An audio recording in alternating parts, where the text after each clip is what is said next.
Hi then. So in this video, we're going to look at the next two types of business. And these are companies. Now on the screen there, you see that there are two types of companies, a private and a public limited company. Notice I've highlighted the words limited company because these two businesses have got a lot in common. They both are limited, which means that shareholders who own these companies have limited liability, which means the amount that they can lose is limited to the amount that they invest in each business. So if you buy £50 worth of shares in a company and that company goes bankrupt, the maximum you can lose is £50, your initial investment. Nobody can um, make a claim on your personal possessions. Now, they're both companies. So, what does a company mean?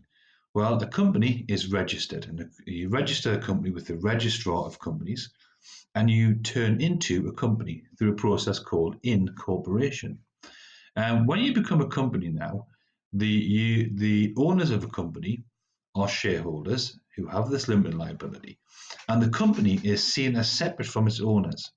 Unlike in a sole trader or partnership where you are the business, and when you register a company, you become shareholders in the business. And the profits and the control of the company is shared out between the shareholders depending on how many shares that you own. But it is a legal process, and you do need to register it with the register of companies who are based in Companies House, rather. And you've got to create a very detailed set of rules. It's like a partnership agreement, but much, much more detailed than that. And we call them the Memorandum of Association and the Articles of Association.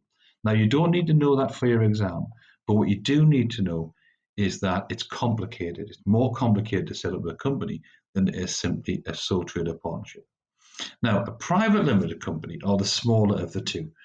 Um, and the key difference here is that these businesses have to sell their shares privately. Now, if you think about it, if you were the key shareholder in a private limited company, how many people would you really know in your life right now who you could sell shares to, who would want to buy shares in your business? I bet it's not very many. And therefore, it's quite difficult for a private limited company to raise money because, whilst in theory you can sell as many shares as you like, it's actually in practice quite hard to do that. So private limited companies find it difficult to raise money through shares. They are quite complicated to set up, as I've shown you before. You are still quite a little business, so banks are still often reluctant to lend you very much money. And every year you have to send a copy of your accounts to the registrar of companies. Now that's hassle that you might not want. Now, the registrar will keep your accounts private. I mean, you are a private company after all, but you still have to do that when sole traders and partnerships don't. Now, that said, the big advantages, of course, is when you register a company, you do get limited liability, which means your personal possessions are protected. And in theory, at least, you can sell shares, which makes it easier to raise finance. And unless you sell too many shares, you, as the owner of the company, are still the main shareholder and you keep control. So it's a balance between um, are you wanting the extra tasks involved with sending information to the registrar with those extra complications up front, set against the benefits of limited liability and and the protection that that gives you. Now, in contrast to the private company, you've got the public company. Now, these are all the biggest companies in the world.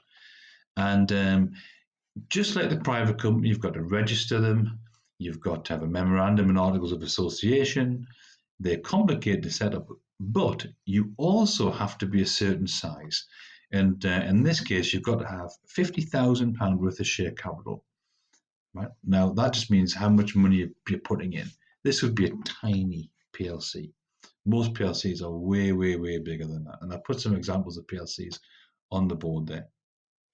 Now, PLCs, the big difference, of course, is that they sell their shares on the stock market. Now, that makes it easy for them to raise share capital, money from shares. Okay, and that means it's very easy for these big companies to grow. And as well as that, banks and building societies and other lenders, they look at PLCs and they think this is a pretty safe business to lend money to. So again, you've got the ease of money, raising money from selling shares, the ease of borrowing money from banks and lenders. That creates perfect conditions for you to be able to grow. Now, when you grow, that means you can afford things, doesn't it? You can hire specialist managers to run the business for you. You can buy the latest technology, equipment, machines, computers. It's fine. You can have it. And that gives you a tremendous advantage over smaller businesses. Obviously, as you can see on the board there, you're also a company, so you have shareholders with limited liability, and that gives them protection as well. Now, there are some downsides to this, though. When you sell through the stock market, you don't get any choice in who you sell the shares to. Anybody can buy the shares, and you have to make your accounts public. You've got to put them on your website, for example, and that means any potential investor, but also competitors, can see your accounts, and you've got to decide if that's something you're willing to do.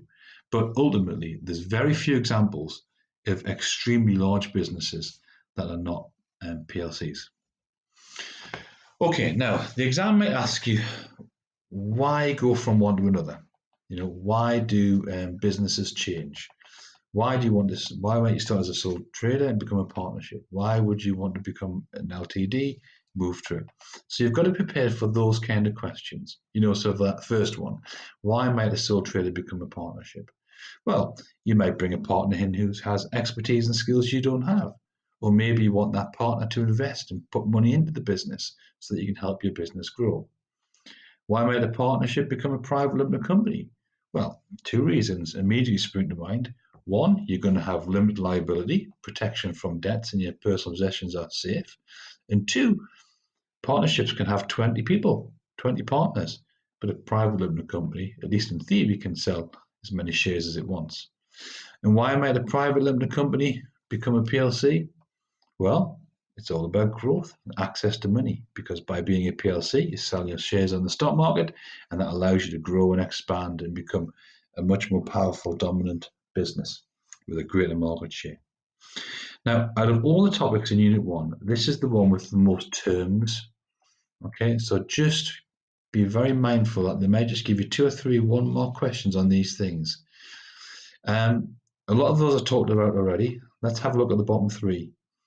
Continuity, this idea that when you create something separate from you in the eyes of the law, when you register this business, if the shareholder of the business dies, the business just continues, and those shares get passed on to their wife, their husband, their children. I mean, think about it. If you bought £100 worth of shares in Adidas, in the future, when you die, those shares, Adidas won't close. Those shares will just get passed on to your wife, your husband, your kids, or whoever you want to give them to. Right? So the business continues after its shareholders die. Insolvency and bankruptcy are similar. They both involve the business running out of money and it can't pay your debts. The difference is bankruptcy is the kind of end point where you've tried to fix it, you can't, and the business now needs to be broken up and sold off to pay its debts. Okay, well done. Our secret letter from this video is G.